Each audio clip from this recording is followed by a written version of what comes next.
falando de Macbeth, né? Eu acho que Macbeth deve ser a grande inspiração para alguém fazer um filme ou para alguém criar uma obra derivada. Essa história do general escocês que recebe essa profecia de 3 bruxas de que ele vai ser o próximo rei e acaba orquestrando, né, uma cruzada terrível de assassinato com apoio da Lady Macbeth, a esposa dele, é muito bem contada aí no filme de 1948, estrelado e dirigido pelo Orson Welles, que também vem do teatro, estava super em alto depois do sucesso do Cidadão Kane, e é o que a gente chama de uma adaptação mais teatral, chamado teatro filmado, onde a preocupação de levar a história, os elementos e a moral também é a grande prioridade. O filme ele foi um grande sucesso, levou o Orson Welles a adaptar outras 2 obras do Shakespeare, o Otelo, em 1951, e o Falstaff, O Toque da Meia-Noite, em 1965.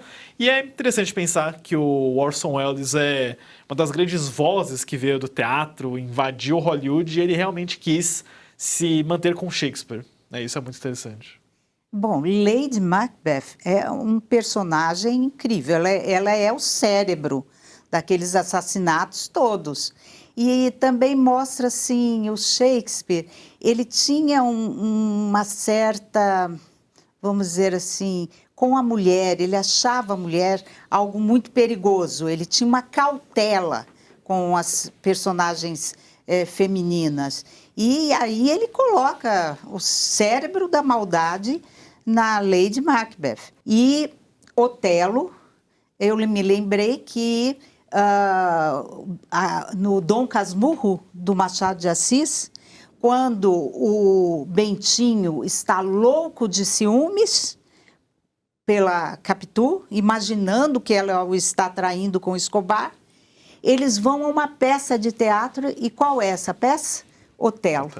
Quer dizer, espelhou, né, a traição de Bentinho, de Capitu com Escobar, na traição possível de Desdémona, que não tinha traído apenas aquele homem mau, Iago, tinha forjado tudo aquilo na cabeça do Mouro, né, Otelo.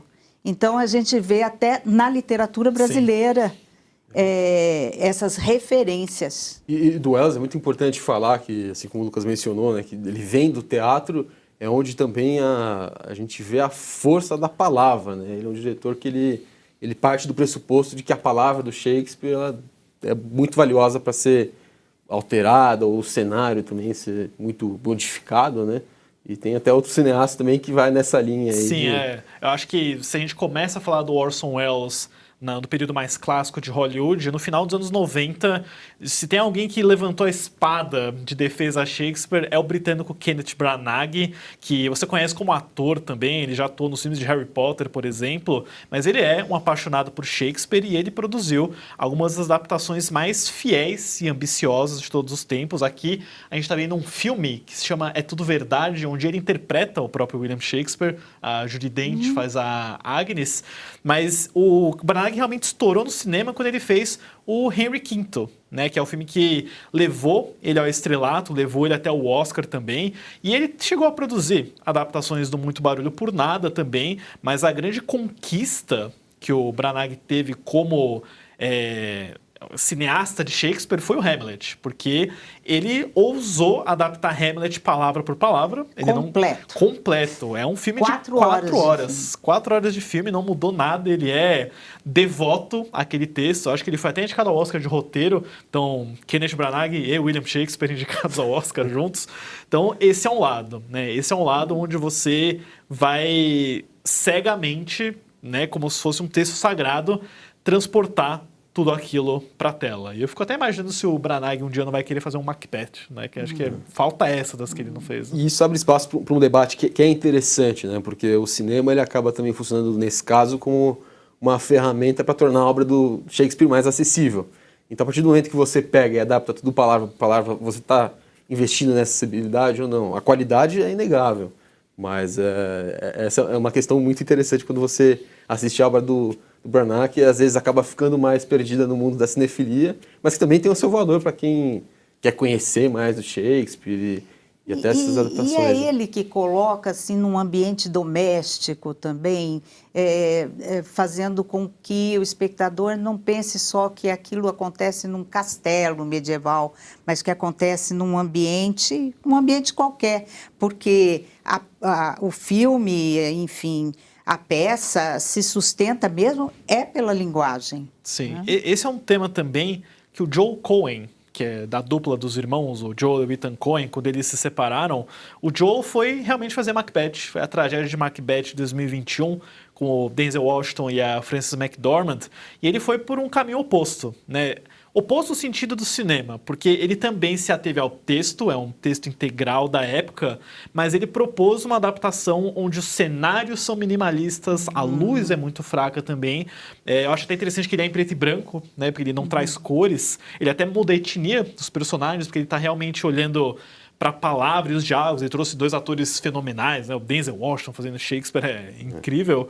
E ele trouxe essa adaptação, através de Macbeth 2021, que é um filme que exige bastante sua atenção, né? Você está realmente focado no texto e na ideia daqueles personagens, e até o próprio design do filme te leva um pouco para o teatro também. É diferente do que o Branagh faz ao apostar numa grande adaptação cinematográfica, por exemplo. Seria mais uma síntese. Sim. O silêncio acaba ganhando um valor também, que é uma coisa que no teatro tem que se trabalhar muito bem, né? Esses momentos de pausa entre uma fala e outra gera muito da tensão de Shakespeare, né? E aí você vê o valor da visão de cada diretor quando vai pegar uma obra dele, né?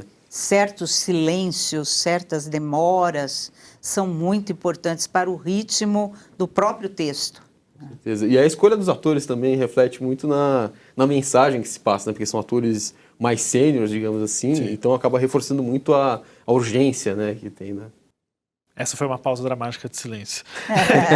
Isso serve também para a gente fazer uma transição para um outro cineasta, um outro mestre. Agora a gente está saindo um pouquinho mais do convencional, né? De literalmente, vou adaptar o mesmo período, aquela mesma história. Porque quando Akira Kurosawa, que é um mestre do cinema japonês, resolve adaptar Macbeth, ele faz isso com O Trono Manchado de Sangue, de 1957, que é a mesma história do Macbeth, mas ambientada no Japão feudal. E sendo bem sincero com vocês, a melhor adaptação de Macbeth que eu já assisti, dessas que a gente comentou aqui pelo menos, né? E seria o final de uma era dos samurais. Sim.